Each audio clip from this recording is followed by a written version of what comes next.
Alors d'un côté, on a One Piece, et de l'autre, le Marvel Cinematic Universe.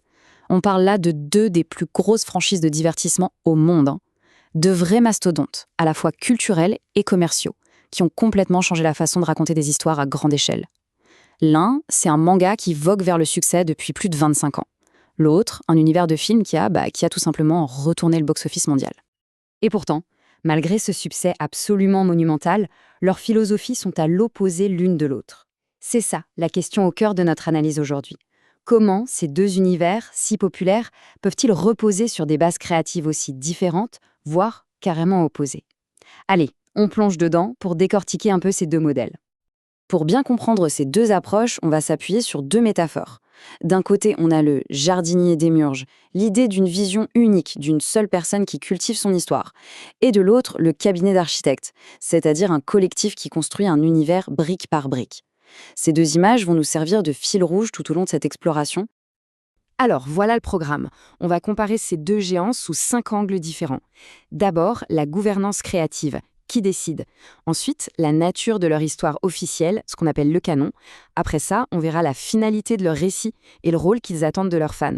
Et pour finir, on fera une petite synthèse pour voir ce que tout ça nous dit sur l'avenir des grandes histoires. Allez, on commence par la première pièce du puzzle. Qui tient les rênes créatives? Comment est-ce que les décisions qui façonnent ces mondes sont prises au juste? La gouvernance créative, en gros, c'est la structure du pouvoir derrière l'histoire. Est-ce qu'on est dans une monarchie absolue ou plutôt dans une république où on débat? Vous allez voir, la réponse change absolument tout. Pour One Piece, le modèle est hyper simple, c'est une monarchie. Eiichiro Oda est le roi, le créateur, le jardinier en chef. Il a un contrôle quasi total sur son manga, qui est la seule et unique source de tout le reste. C'est lui qui plante les graines d'intrigue des années, parfois même des décennies à l'avance, et il cultive son récit lui-même, avec une vision unique et une cohérence assez bluffante. Le MCU, de son côté, est né d'une sorte de conflit interne. D'un côté, on avait Kevin Feige, le super fan de comics, qui rêvait de faire des films de super-héros, un genre noble. Et de l'autre, Ike Perlmutter, le superviseur, beaucoup plus prudent, qui voyait surtout des produits à rentabiliser et des formules à appliquer pour minimiser les risques. Cette tension a vraiment forgé leur approche. Du coup, le MCU, ça fonctionne un peu comme une république, ou même carrément comme une grosse entreprise. Il y a un comité créatif, des producteurs et des réalisateurs qui sont souvent interchangeables. Leur but, c'est de servir la vision globale de la marque. Le cas d'Edgar Wright sur le film Ant-Man est un exemple parfait.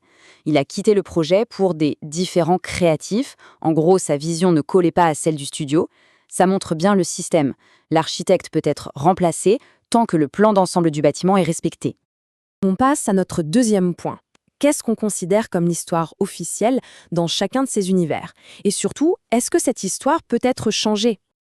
Le canon, c'est la version officielle des faits, la vérité de l'univers si on veut. Mais on va voir que cette notion de vérité, elle peut être très très flexible. Chez One Piece, le canon, c'est comme un arbre. Le tronc, bien solide qui ne bouge pas, c'est le manga d'Oda. C'est la seule et unique source de vérité. L'anime, les films, les jeux vidéo, tout ça, ce sont des branches. Elles peuvent explorer l'univers, l'enrichir, bien sûr, mais elles ne peuvent jamais, au grand jamais, changer le tronc. Le passé, il est gravé dans le marbre. Point. Le MCU, à l'inverse, c'est un canon plastique, une sorte de mosaïque. Les films, les séries sur Disney+, et même certains comics, tout ça vient ajouter une pièce à l'édifice. Sauf que les pièces de cette mosaïque, eh bien, on peut les bouger, les réarranger, parfois même les remplacer complètement si ça arrange les nouvelles histoires. Le mot-clé ici, c'est rétrocon, pour continuité rétroactive. En gros, c'est le fait de pouvoir changer des événements du passé pour qu'ils collent mieux aux nouvelles histoires. Dans le MCU, le passé est négociable. Une chronologie officielle peut sortir un jour et être contredite le lendemain, ce qui crée parfois pas mal d'incohérences. Cette flexibilité, elle permet au studio de toujours retomber sur ses pattes, mais ça rend la vérité de son univers beaucoup plus malléable. Troisième point de comparaison, quel est le but ultime de l'histoire? Est-ce qu'elle est pensée pour avoir une fin ou au contraire pour durer pour toujours? One Piece, c'est pensé pour raconter la meilleure histoire possible, d'un point A à un point B. Oda l'a dit et redit, il sait où il va et il se dirige vers une fin qui est prévue depuis longtemps. C'est une légende, un très long voyage, mais un voyage avec une destination claire. Chaque arc, c'est une étape qui construit un tout cohérent et qui est censé se terminer de façon satisfaisante. À l'opposé, le MCU est conçu comme une mythologie moderne. Mais attention, une mythologie avec un objectif commercial très très clair. L'objectif du MCU, il est limpide, c'est la perpétuité commerciale. Le récit est optimisé pour ne jamais, jamais avoir à s'arrêter. C'est un cycle de création infini, avec des phases, des sagas, qui créent sans cesse de nouvelles portes d'entrée pour le public et, évidemment, de nouvelles sources de revenus.